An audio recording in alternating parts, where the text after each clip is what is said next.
Hello friends, स्वागत है आपका अपने चैनल क्विक नॉलेज में। आज मैं शिक्षा क्षेत्र में होने वाले व्यापक बदलाव के बारे में बात करने वाला हूं, यानी कि नई राष्ट्रीय शिक्षा नीति 2020 के बारे में बात करने जा रहा हूं। इस नीति के लागू होने से देश की शिक्षा प्रणाली में क्या बदलाव आएगा, हमारी स्कूली शिक्षा अब कैसी होगी, हायर एजुकेशन में क्या चेंजेस आएंगे, यानी कि बुनियादी शिक्षा से लेकर उच्च शिक्षा तक क्या बदलाव होने वाला है, उन सब का चर्चा मैं इस वीडियो में करूंगा। इसलिए वीडियो के अंत तक बने रहें और न्यू एजुकेशन पॉलिसी 2020 की पूरी जानकारी हासिल करें।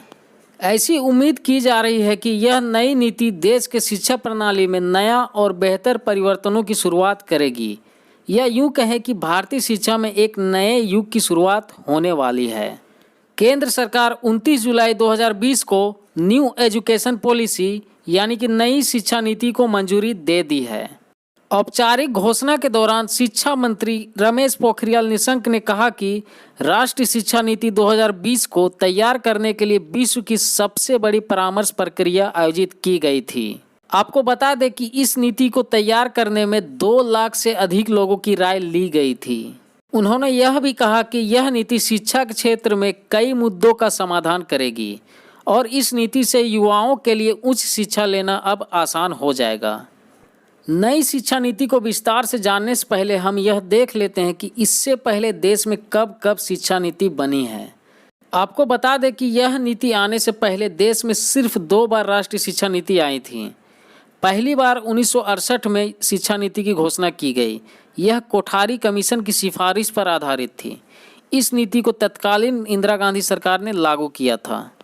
इस नीति का मुख्य उद्देश्य गुणवत्तापूर्ण शिक्षा उपलब्ध कराना और देश के सभी नागरिकों को शिक्षा मुहैया कराना था।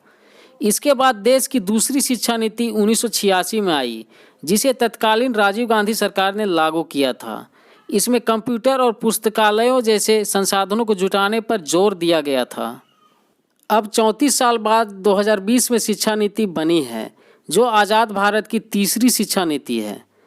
हालांकि 1992 में पीवी नरसिम्हा राव सरकार ने 1986 के शिक्षा नीति में कुछ माइनर चेंजेस किए थे, लेकिन मुख्य ढांचा 1986 वाला ही था। नई शिक्षा नीति की ज़रूरत देश में पिछले करीब 1 दशक से महसूस की जा रही थी, लेकिन इस पर काम 2015 में शुरू हो पाया, जब इसे लेकर सरकार ने TSR सुब्रमण्यम की अगुवाई में एक कमेटी गठित की। सुब्रमण्यम कमेटी ने 2016 में जो रिपोर्ट दी थी, उसे मंत्रालय ने और व्यापक नज़रिए से अध्ययन करने के लिए 2017 में इसरो के पूर्व प्रमुख डॉक्टर के कस्तूरी रंगन की अध्यक्षता में एक और कमेटी गठित की और यह कमेटी 31 मई 2019 को अपनी रिपोर्ट दी। तो चलिए अब इस नीति के महत्वपूर्ण बिंदुओं को देखते हैं। आप तो जानते हैं कि अभी देश में स्कूली शिक्षा व्यवस्था 10+2 के फॉर्मेट में है, लेकिन अब यह बदलकर 5+3+3+4 के फॉर्मेट में हो जाएगा। ये 5+3+3+4 का फॉर्मेट क्या है, इसके बारे में जानते हैं। यहाँ पर 5 का मतलब यह है कि स्कूल के पहले 5 वर्षों की पढ़ाई फाउंडेशन स्टेज मानी जाएगी, यानी कि पहले 5 साल छात्रों की नींव मजबूत करने पर ध्यान दिया जाएगा। इसका पूरा करिकुलम NCERT तैयार करेगा। इसमें प्री प्राइमरी के 3 साल और क्लास 1 और क्लास 2 के 1-1 साल शामिल रहेगा। इसके तहत बच्चों को खेलकूद और अन्य गतिविधियों के तहत पढ़ाई जाएगी। इसके बाद है 3। यह प्रारंभिक स्तर का होगा। इसमें क्लास 3 से लेकर 5 तक की पढ़ाई होगी। इस दौरान छात्रों को भविष्य के लिए तैयार किया जाएगा। इसमें छात्रों का परिचय विज्ञान, गणित, कला, सामाजिक विज्ञान जैसे विषयों से होगा। अब 5वीं क्लास तक बच्चे अपने राष्ट्रभाषा, मातृभाषा या लोकल भाषा में पढ़ सकेंगे। अंग्रेजी से पढ़ाई की अनिवार्यता नहीं रहेगी, यह एक सिर्फ विषय के रूप में पढ़ा जाएगा। फिर है 3। इसमें क्लास 6 से 8 तक पढ़ाई होगी। यह 3 साल का मिडिल स्टेज होगा। इसमें निश्चित पाठ्यक्रम पर पढ़ाया जाएगा। क्लास 6 से छात्रों को कंप्यूटर कोडिंग सिखाई जाएगी, यानी छात्रों को सॉफ्टवेयर और एप्लीकेशन बनाने की तकनीक सिखाई जाएगी। इसके साथ इंटर्नशिप का भी मौका दिया जाएगा, यानी कि किसी को किसी विषय में रुचि है तो वह प्रैक्टिकल ट्रेनिंग लेना चाहे तो ले सकता है। जैसे कि मान लीजिए किसी को पेंटिंग में इंटरेस्ट है तो वह किसी पेंटर के पास जाके पेंटिंग सीख सकता है, या किसी को सॉफ्टवेयर में इंटरेस्ट है तो वह स्कूल के दौरान ही किसी सॉफ्टवेयर कंपनी में जाके इंटर्नशिप कर सकता है। 6 के बाद वोकेशनल एजुकेशन की शुरुआत होगी, छात्रों में स्किल डेवलप किया जाएगा। अब है 4, ये सेकेंडरी स्टेज होगा यानी कि माध्यमिक स्तर। यह इस फॉर्मेट का आखिरी स्टेज होगा। इसमें क्लास 9 से 12 तक की पढ़ाई होगी। इसमें छात्रों को किसी विषय के प्रति गहरी समझ विकसित की जाएगी। अब पहले जैसा स्ट्रीम सिस्टम यानी कि आर्ट्स, साइंस, कॉमर्स नहीं होगा, यानी कि अब कोई फिजिक्स के साथ हिस्ट्री भी पढ़ना चाहे तो पढ़ सकता है, या फिर कोई कॉमर्स के सब्जेक्ट के साथ साइंस का सब्जेक्ट पढ़ना चाहे तो पढ़ सकता है। क्लास 9 से 12 तक की परीक्षा अब सेमेस्टर के आधार पर होगा, यानी कि 1 साल में 2 परीक्षा होगा और दोनों सेमेस्टर के नंबर को जोड़कर फाइनल मार्कशीट बनेगा। अब बोर्ड एग्ज़ाम को आसान बनाया जाएगा। अब रटने की क्षमता से ज़्यादा समझने की क्षमता पर ध्यान दिया जाएगा, यानी कि रटंत विद्या समाप्त हो जाएगी।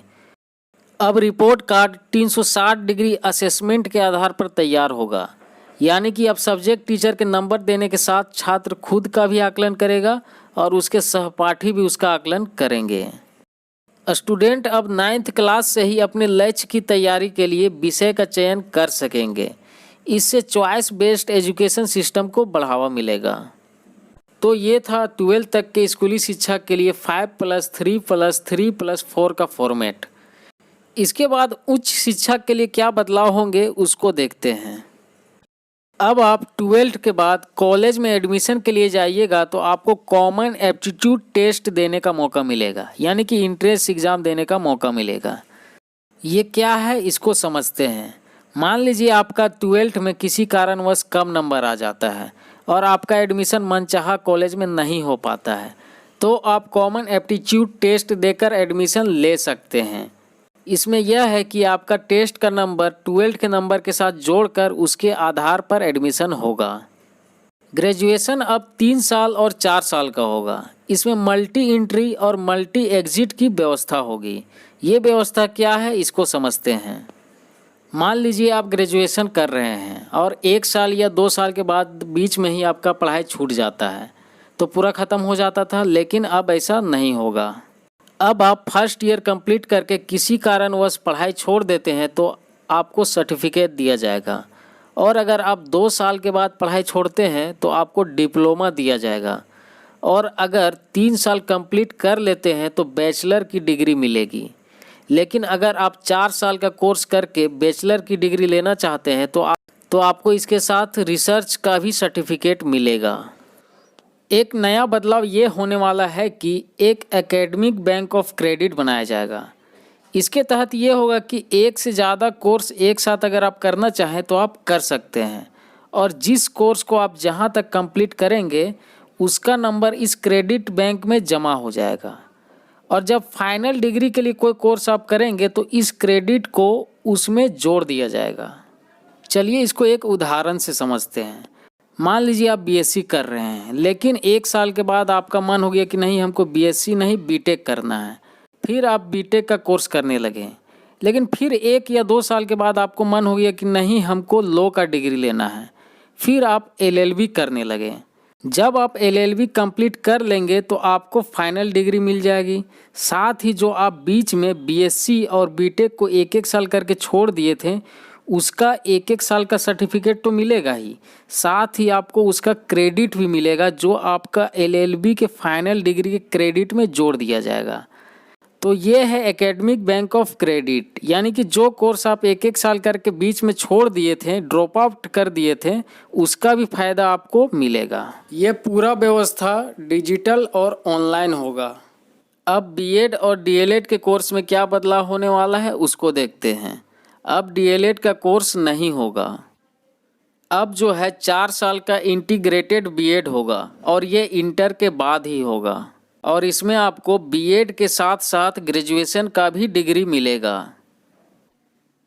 और जो पहले से ग्रेजुएट हैं अगर वो बीएड करना चाहे तो उनके लिए 2 साल का बीएड होगा, लेकिन जो पीजी किए हैं यानी कि जो पोस्ट ग्रेजुएट है उनके लिए 1 साल का बीएड होगा। जैसा कि आप जानते हैं जो बीए पास है उसको भी 2 साल लगता है, और जो एमए पास है उसको भी 2 साल लग जाता है। लेकिन अब ऐसा नहीं होगा। अब बीए पास वालों के लिए 2 साल का बीएड कोर्स रहेगा और जो एमए पास है उसके लिए 1 साल का बीएड कोर्स होगा।